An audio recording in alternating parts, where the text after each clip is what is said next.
वायुसेना के लिए सिर्फ 23 मिनट यह काफी थे पाकिस्तान की सरजमी पर पल रहे आतंक के अजगर को कुचलने के। जितनी देर में लोग नाश्ता पानी निपटाते हैं उतनी देर में आपने दुश्मनों को निपटा दिया। दुश्मनों की जमीन पर जाकर आपने मिसाइलें गिराई है। उसकी गूंज केवल भारत की सीमाओं तक ही सीमित नहीं रही है, बल्कि सारी दुनिया ने सुना है मेरे दोस्तों, सारी दुनिया ने सुना।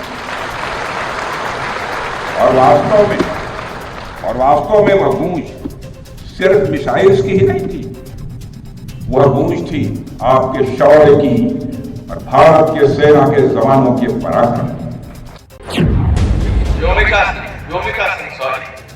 व्योमिका सिंह हरियाणा की जाकर और एयर मार्शल भारती पूर्णिया के यादव, तो तीनों तो पीडीए के थे। व्योमिका सिंह हरियाणा की जाकर।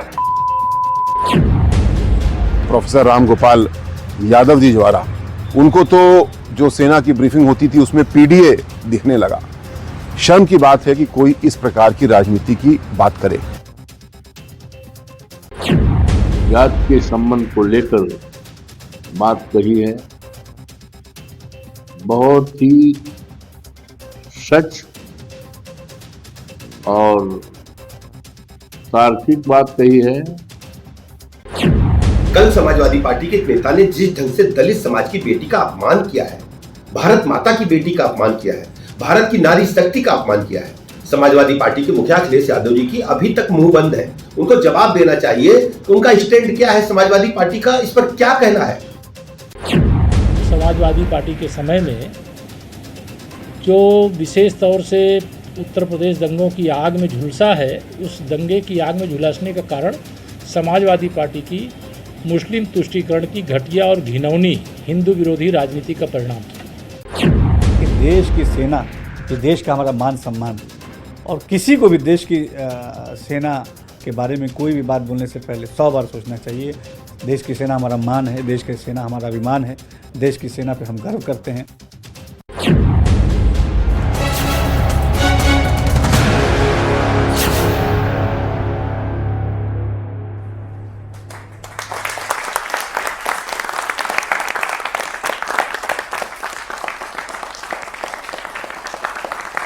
नमस्कार, मैं हूं आप सबके साथ आस्था कौशिक।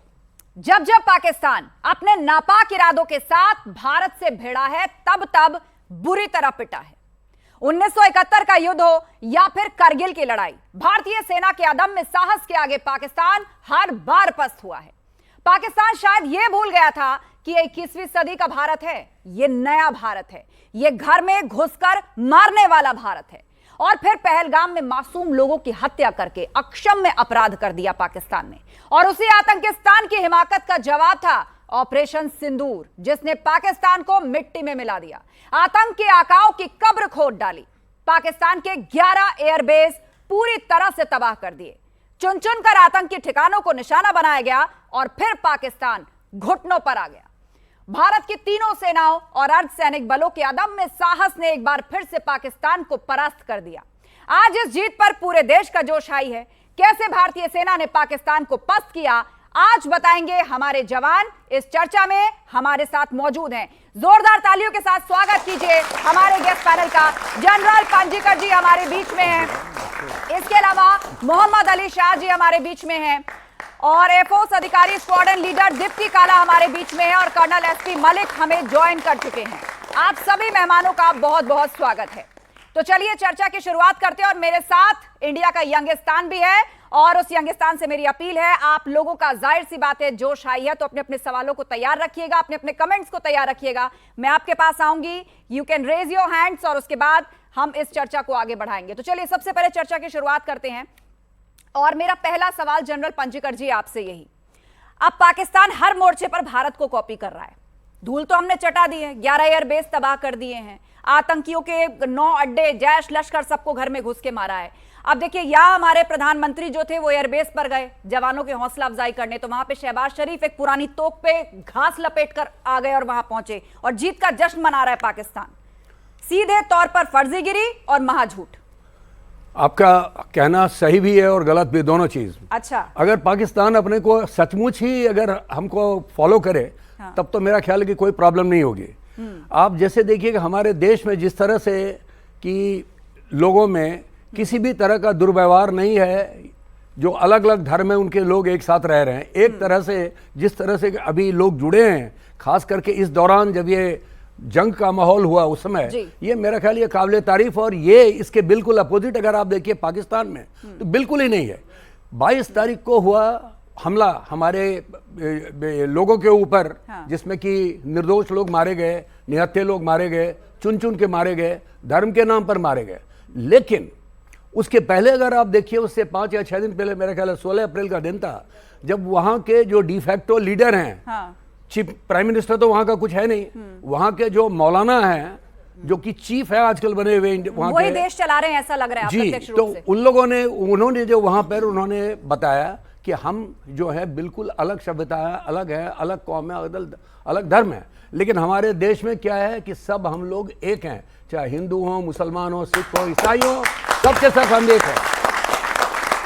अगर ये पाकिस्तान मान ले, अगर ये पाकिस्तान फॉलो करे तो मेरा ख्याल है कि कोई प्रॉब्लम नहीं होगी। उसको टू नेशन थ्योरी अपने जगह पे जाए, बिल्कुल लोग सर, शांति से आपने रहेंगे। उसी बात का जिक्र कर दिया जिस पर मैं आ रही थी, और मेरा सवाल यहाँ पर मेजर मोहम्मद अली शाह जी आप ही से ही है। उनके जो जिहादी जनरल हैं मुल्ला आसिम मुनीर, सबसे पहली बात तो खबर ये आई थी कि जब इंडिया ब्रह्मोस मार रहा था तो बंकर में छिप गए थे। उनकी सेना यहाँ पर कोशिश कर रही थी, फतेह 1 फर्जी झूठ फैलाया जा रहा है, हमने भेजी, फतेह 2 को इंटरसेप्ट करके हवा में ही मार दिया गया और उनके जिहादी जनरल बंकर में छिप रहे थे। आपका कहना बिल्कुल 100% सही है आशा जी। देखिए, जब हमने कुछ करा भी नहीं था इनको, पहले 14 दिन तक हमने कुछ करा भी नहीं था। हमने जब पहलगाम में ये हमला हुआ 22 अप्रैल को जी, तो हम गुस्से में थे जरूर, ये लोग भाग रहे थे बिल्कुल। जब जहाज डूबता है तो सबसे पहले चूहे निकल के भाग आते हैं दुबक के। तो वैसे पाकिस्तान के लोग, इनके जनरल, इनके मिनिस्टर अपनी फैमिली को दूर भेज रहे हैं, जो टू नेशन थ्योरी दे रहे थे, जी हाँ, जिन्होंने अपने मुल्क को इस आग में झोंका, वो बंकर में छिपे हुए थे। 16 अप्रैल को जनरल आसिम मुनीर, जिसको हम सब मुल्ला आसिम मुनीर के नाम से जानते हैं, टू नेशन थियरी की बात करते हैं, कहते हैं कि हिंदू और मुसलमान साथ में नहीं। पता क्या क्या बकवास बारी, शर्म आती है मेरे को कि वर्दी में कोई भी ऑफिसर, चीफ तो बहुत दूर की बात है, कोई भी ऑफिसर ऐसे सोच भी सकता है।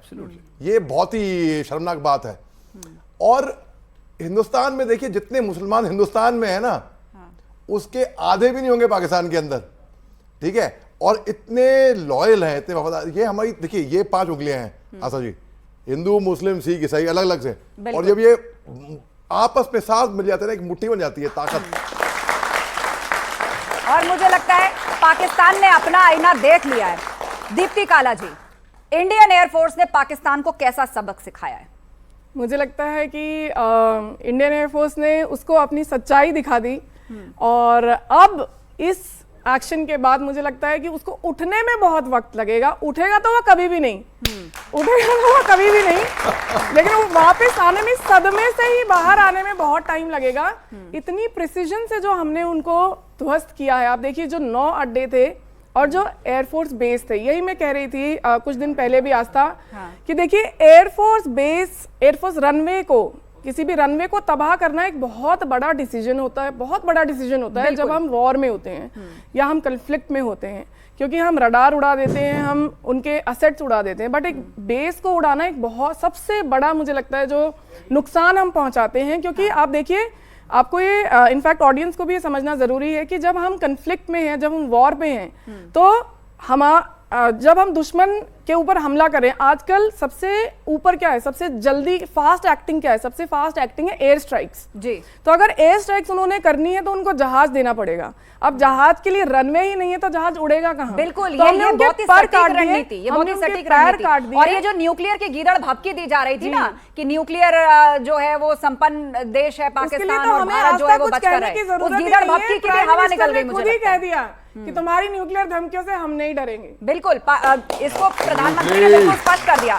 Defence expert SP Malik ji हमारे बीच में। मलिक जी, ये न्यूक्लियर की गीदड़ भभकी जो दे रहा था पाकिस्तान, कोई सर पे उठा करके तो मिसाइल या मारता नहीं है। रनवे की जरूरत होती है, उसे भारतीय सेना ने धुआं कर दिया। जी देखिए, जैसा कि अभी स्क्वाड्रन लीडर दीप्ति जी ने बताया, जी सबसे पहले हमने उनको एयरफोर्स के लिए ब्लाइंड कर दिया।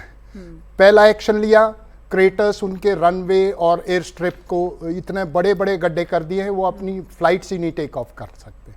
सिर्फ लड़ने की ही नहीं, उनको रिफ्यूलिंग के लिए भी वो नहीं भेज सकते अपने जहाज दोबारा टेक ऑफ कर।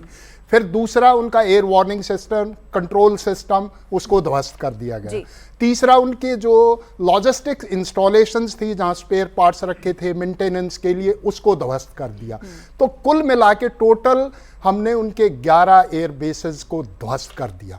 उनको टोटली एयर पार के मामले में ब्लाइंड कर दिया गया। और कोई कुछ पूछना चाहता है? जी, क्या नाम है आपका? मैम, मेरा नाम बासित कुरैशी है, मैं जामिया मिल्लिया इस्लामिया से हूँ। जिस तरह से एमपी के मंत्री विजय शाह ने सोफिया कुरैशी की धार्मिक और उनकी कास्ट को देखकर उनका अपमान किया है, ना कि उनके सिंदूर ऑपरेशन और उनके जो एमपी के बीजेपी के मध्य प्रदेश के एक मंत्री हैं। तो ये ऐसे लोगों की सोच कब खत्म होगी, ना कि उनके जो साहित्यिक कार्य है वो कर रहे हैं उनके धर्म को ना देखकर। मतलब ये सस्ती राजनीति जो शुरू हो जाती ना, मैं चाहूंगी कि जनरल पांचेकर जी आप इसका जवाब दें कि देखिए, जिस वक्त पूरा देश एक खड़ा है, राजनीति का वक्त नहीं है और अभी भी हम संवेदनशील समय पर हैं, तो ऐसी सस्ती राजनीति कई पार्टियों के नेता चमका रहे हैं। आप सपा के रामगोपाल यादव जी को देख लीजिए, वो खुलकर जाति सूचक शब्दों का इस्तेमाल करें। क्या ये इसका वक्त है?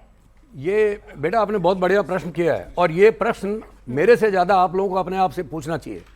क्या ये समय 21वीं शताब्दी में जब हम लोग हैं, देश हमारी इतनी बड़ी ट्रेजेक्ट्री पे रहे, जो मिलिट्री पावर हम लोग इतने बड़े हो गए हैं, इकोनॉमिक पावर हम लोग इतने बड़े हैं, उसके बाद हम इस तरह से ओछी और छोटी बातें करें? खास करके एक महिला अधिकारी जो कि देश में जो कुछ हुआ वो लेके इंटरनेशनल मंच के ऊपर वो बता रही है कि क्या हुआ, तो उसको इंसल्ट करना तो किसी भी हालत में ठीक नहीं है।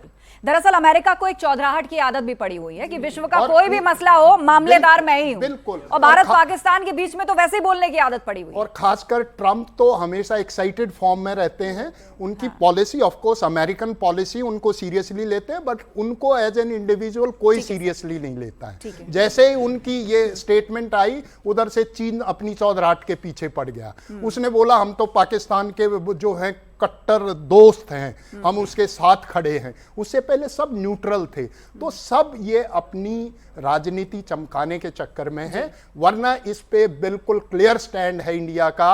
अगर कश्मीर पे बात होगी तो वो दोनों देशों के बीच में होगी। बिल्कुल। और अब प्रधानमंत्री तो और भी मोदी क्लियर ने कर दिया है। जब राष्ट्र को संबोधित किया था सर, तो संबोधन में दो बातें बहुत स्पष्ट की थी। एक तो न्यूक्लियर ब्लैकमेलिंग नहीं सहेंगे, और दूसरा यह कि अब पाकिस्तान से बात होगी तो केवल पीओके पर ही होगी। पीओके एंड नो अदर मुद्दा, नो अदर टॉक्स, आतंक या फिर पीओके। बिल्कुल। दीप्ति जी, मेरा सवाल आपसे, अब पाकिस्तान के अंदर देखिए कितना बड़ा प्रोपोगेशन चल रहा है, बहुत झूठ फैलाया जा रहा है। वो लोग तो जीत का जश्न मना रहे हैं। ये किस बात की जीत है? 11 एयरबेस फोड़वा लिए, वहां पे आतंकी कैंप ध्वस्त करा लिए जो उनके प्यारे दुलारे थे।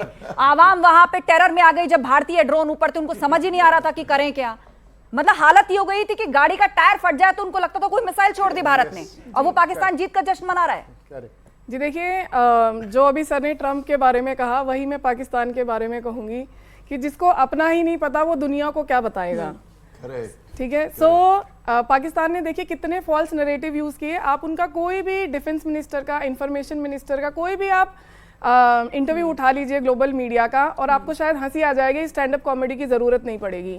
बिल्कुल। ठीक है। देखिए सीएनएन के इंटरव्यू में बैठकर अगर उनके मंत्री ये कह रहे हैं कि भाई हमने भारत का ये मार गिराया, उन्होंने कहा क्या सबूत है? उन्होंने कहा सोशल मीडिया पे वीडियो चल रहा है, उड़ रहे हैं। ये ऑथेंटिसिटी। और आप उनका फॉल्स नैरेटिव और आप उनकी सच्चाई देखिए। सच्चाई है कि वो अपने सिविल जहाज के पीछे अपने जो मिलिट्री चीजें हैं उनको उड़ा के वो दे रहे हैं। बिल्कुल, ये बहुत ही घटिया हरकत पाकिस्तान ने की भारत से बचने कोई फर्क ही नहीं पड़ता कि अगर सिविल नागरिक मर रहे हैं या मर जाएंगे, या ये जो वेपनरी इंडिया से आ रही है वो उसको हिट कर सकते हैं, उनको फर्क ही नहीं पड़ता। उनके यहाँ वही बात है जिससे हमने शुरुआत करी थी कि उनके जो आला अफसर हैं सब हैं वो बाहर भाग चुके हैं। आपका कोई मीम बनाकर मिमिक्री तो नहीं की, वो तो जनरल जीडी बख्शी गई का तो वो कॉमेडी बना दिया है वहां पर। आपको भी ताजुब नहीं होना चाहिए, आपका चैनल में से ना स्क्रीनशॉट निकालकर अपने चैनल पे लगाए, ऊपर नीचे उर्दू में, नीचे उर्दू में, आपको समझ में नहीं आया क्या लिख रहे हैं लोग, मगर वो बना के घटिया एडिटिंग, वाहियात एडिटिंग। एक्चुअली शहबाज सरकारी जो रायता फैला है ना, इसको समेटने का और कोई तरीका नजर नहीं आ रहा, क्योंकि वो सियासी रूप से भी बहुत मुश्किल में है और जनता तक ये पहुंचाना बड़ा मुश्किल है। हम जीते हैं कि आ रहे हैं। अब तोप के ऊपर घास लपेट के जश्न मनाने से थोड़ी ना कुछ हो जाएगा। तोप का तो इस्तेमाल भी नहीं किया पाकिस्तान ने। और मैं इस पर एक और पॉइंट लाना चाहूंगी कि ये जो तुर्की का रोल है और उसके बाद बायकॉट तुर्की का ट्रेंड चल रहा है, क्योंकि तुर्की ने सीधे पाकिस्तान का साथ दिया और उसके बाद अभी प्रेसिडेंट अर्दोआन फिर आए, उन्होंने कहा हाँ हम अपने दोस्त पाकिस्तान के साथ हैं, ड्रोन दिए तुर्की ने। तो क्या भारत की ये मुहिम कितनी काम आएगी? तुर्की बायकॉट जो चल रहा है, आप देखिए बहुत सारे जो सराफा व्यापारी हैं उन्होंने कहा कि हम अब तुर्की से नहीं खरीदेंगे। सेब व्यापारी हैं, लोग आपस में बात कर रहे हैं कि भाई हम इनका हैंडल नहीं देखेंगे, हम इनकी चीजों का बहिष्कार करेंगे। ये कितना आगे जाएगा मलिक जी?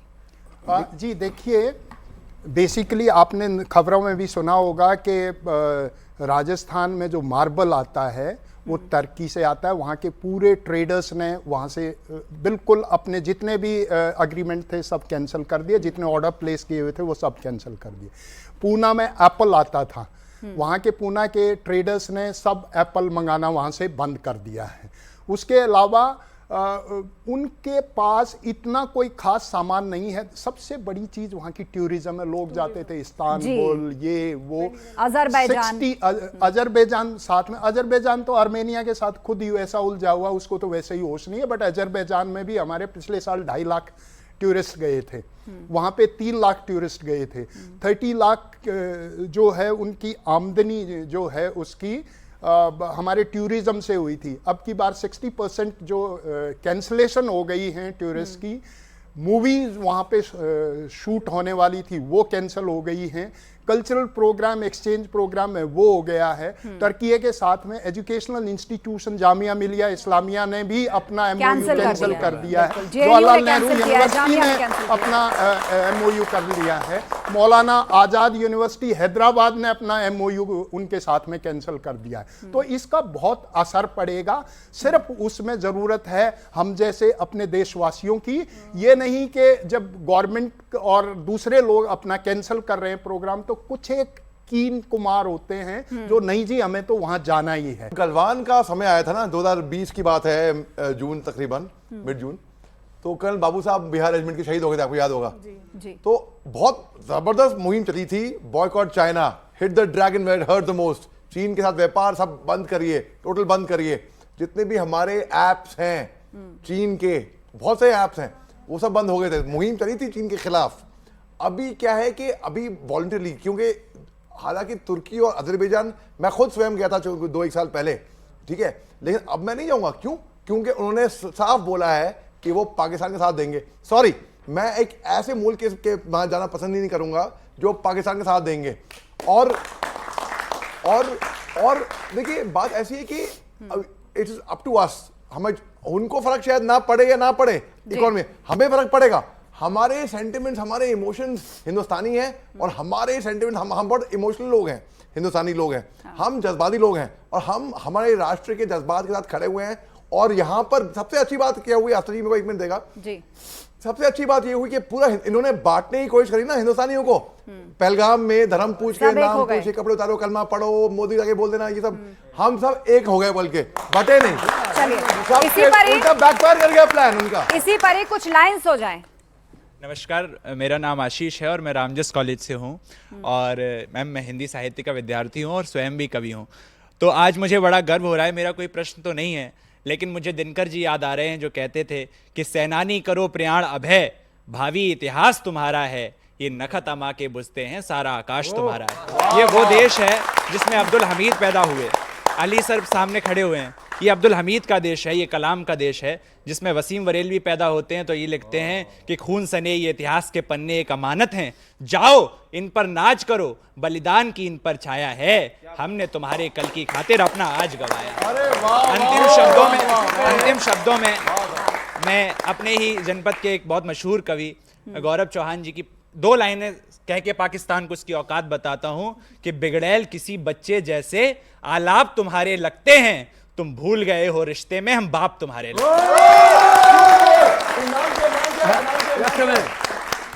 आशीष Dubey, Ramjas college. Too good यार, आशीष 4 पंक्तियां आपके लिए। आपके लिए एक और ये सारे दुबे के इसके ऊपर एक मेरा बहुत बढ़िया आपने पढ़ा इनका कविता दिनकर जी की। आप लोगों के लिए पैगाम जो दिनकर जी दे के गए और जो मैं अभी को दोहरा रहा हूँ वो बड़ा जरूरी है। दिनकर जी ने लिखा है कि पत्थर सी हो मांसपेशियां लोहे से बुजदंड है, पत्थर सी हो मांसपेशियां लोहे से बुजदंड है, नस नस में हो लहर आग की तभी जवानी पाती जाए। और तो वो तभी होगी।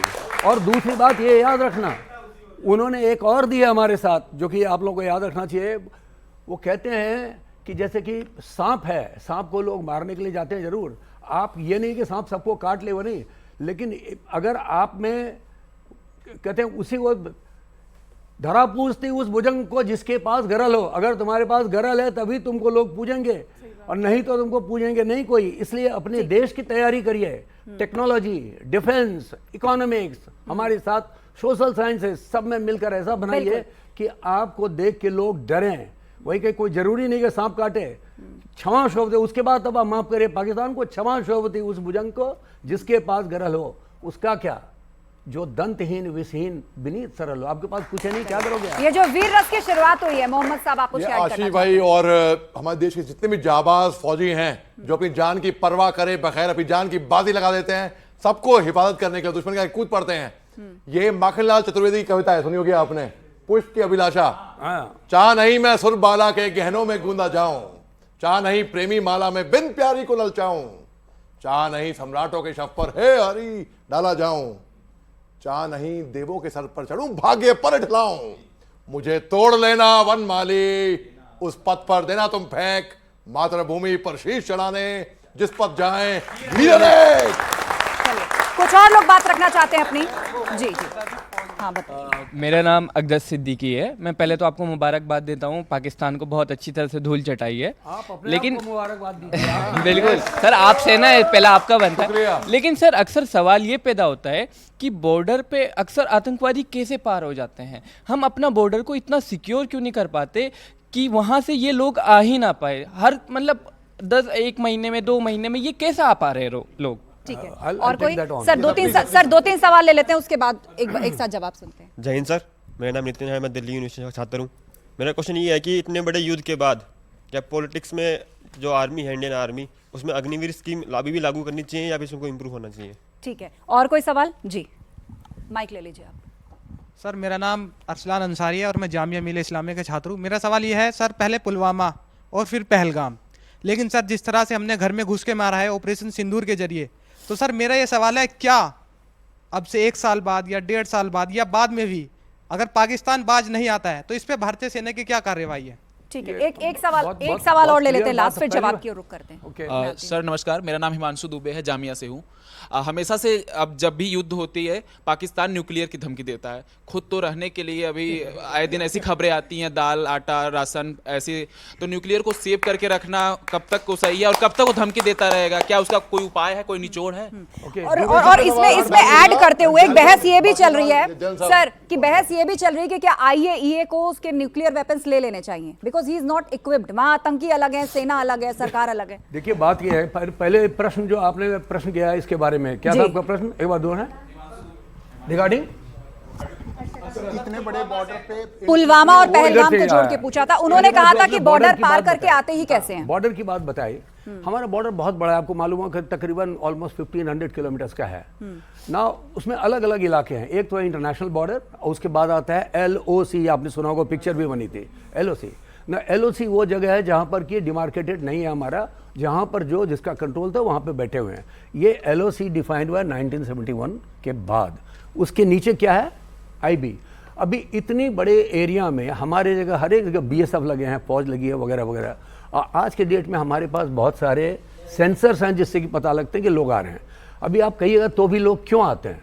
कारण यह है कि जहाँ पर कि छोटे और बड़े ग्रुप हैं, वो तरह तरह के इलाके, आप लगाइए फेंस, कितना भी फेंस लगाइए, चोरी घर में होता है, वही होता है, कुछ ना कुछ आदमी घुसते हैं। लेकिन मैं अपने पर्सनल एक्सपीरियंस से बता सकता हूँ कि कोई भी आतंकवादी हमारे यहाँ के 1000 दिन से ज़्यादा जिंदा नहीं रहता। जो रह गया कोई नहीं रहता, वो मारा जाता है। लेकिन लोग आते रहें तो क्या ये रुकेगा? Answer is no. कम तो होगा लेकिन रुकेगा नहीं। एक दूसरी बात आपने बताया कि जिस तरह का एक्शन है वो हुआ, क्या आगे भी होगा? अभी आपको ध्यान रखना चाहिए कि आप प्रधानमंत्री जी ने बोला है एग्जैक्टली जिस दिन की बंद हुआ उस दिन क्या बोला उन्होंने, बोला ठीक है अभी तो ये हम इसको रिस्ट्रेन कर रहे हैं इसको, इसके बाद अगर कोई भी एक्ट टेररिज्म की हुई तो that will be considered as an act of war. इसके पहले जो अभी हुई थी एक्ट ऑफ वॉर नहीं थी, सरकार ने लड़ाई डिक्लेयर नहीं की, वॉर हो गया पाकिस्तान के साथ, सरकार ने डिक्लेयर नहीं किया। सर क्लोजिंग की तरफ बढ़ते हुए मलिक सर लास्ट कमेंट। जी देखिए जैसा कि जनरल साहब ने बताया, हमारा इतना बड़ा बॉर्डर है और यही नहीं, ऊपर नॉर्थ से लेके वेस्ट नीचे तक जाते जाते उधर से आप नॉर्थ में अगेन चाइना और बांग्लादेश तक, हर एक जगह जो है ना, और टेरेन ऐसा है, कहीं नीचा है कहीं ऊंचा है, जैसा बताया जनरल साहब ने, सेंसर्स लगे हुए हैं। कई बार तो ऐसा होता है पता चलेगा कि कुत्ता भी क्रॉस किया तो वो तो सेंसर है, वो आपको फॉल्स अलार्म भी दे देगा। उसके अलावा हर एक जगह पे जो है ना सेंट्री डेप्यूट नहीं किए जा सके, एक पेट्रोलिंग होती है उस एरिया में। मान लिया उस एरिया से वो पेट्रोलिंग आगे निकल गई या डाइवर्जनरी फायर करके जो तोप के गोलों से दूसरी जगह फायर करेंगे, ध्यान उधर अट्रैक्ट करके इधर से निकाल देंगे अपने टेररिस्ट को इंडक्ट करने के लिए। तो ये उनकी अपनी अलग अलग तरह की टैक्टिक्स है इन्फिल्ट्रेशन कराने की, इसलिए टाइम लगेगा इसको बॉर्डर को सील करने में। फेंसिंग का आपने देखा होगा काम चल रहा है, काफी हद तक हो गया है, अभी इसमें और टाइम लगेगा। चलिए कुल मिलाकर देश का जोश हाई है। और जाते जाते मोहम्मद साहब 2 लाइन आप कहना चाहेंगे, क्योंकि मैं अब क्लोजिंग क्योंकि यहाँ पे एक गेस्ट ने बोला था कि about colonel Sofiya Qureshi madam के बारे में, फौज में हम नहीं देखते धर्म जाति पाति कुछ नहीं, हम सब ये बात जानते हैं, हम हिंदुस्तानी हैं और हमारा धर्म फौज में होता है जो हमारे जवानों का धर्म होता है, हमारे ट्रूप्स का धर्म होता है। मैं मेजर मोहम्मद अली शाह हूं, मैंने मंदिर परेड में बराबर हमेशा शरीक हुआ हूं मैं, करनी माता आरती, दुर्गा माता आरती जो फौज में हमारे पलटन के मेरे को बखूबी आती है। और फौज में जो आरती होता है, आरती रिलीजियस सेना का एक ही धर्म है, वो है राष्ट्र धर्म। बिल्कुल जी। मैम जाते जाते एंड कर रहे हैं आस्था, मैं सब ऑडियंस को यही कहना चाहूंगी कि सारे क्वेश्चंस का आपका निचोड़, सारे क्वेश्चंस का निचोड़ हम खुद हैं। आप चाइना की बात किए, अगली दिवाली पे खबरदार आपने चाइनीज माल खरीदा तो ठीक है। आपने कर्नल कुरैशी की बात करी, अगली बार कोई अपॉर्चुनिटी आए, आपने अपनी बहन को आगे करना है कि तू जा, तो जिम्मेदार अगली बार टेक्नोलॉजी की बात करें तो अगली गूगल कंपनी से बड़ी कंपनी भारत में होनी चाहिए। जिम्मेदारी किसकी है? ये जिम्मेदारी यहाँ के यंगिस्तान की है। जोरदार ताली आपके लिए बजा दीजिए और बहुत बहुत धन्यवाद आप सभी मेहमानों का चर्चा में शामिल होने के लिए। तो भारतीय सेना के ऑपरेशन सिंदूर की सफलता ने पूरे देश को गौरव से भर दिया है, साथ ही पूरी दुनिया को संदेश दे दिया है कि एक घर में घुसकर मारने वाला नया भारत है, कोई छेड़ेगा तो उसे छोड़ेंगे नहीं। पाकिस्तान को सख्त चेतावनी मिल गई है कि ऑपरेशन सिंदूर अभी खत्म नहीं हुआ है, जो कुछ भी हुआ है वो सिर्फ एक ट्रेलर मात्र है। जब सही समय आएगा तो हम पूरी पिक्चर भी आपको दिखा देंगे। इस खास शो में इतना ही, आप बने रहिए हमारे साथ। बहुत बहुत धन्यवाद, नमस्कार।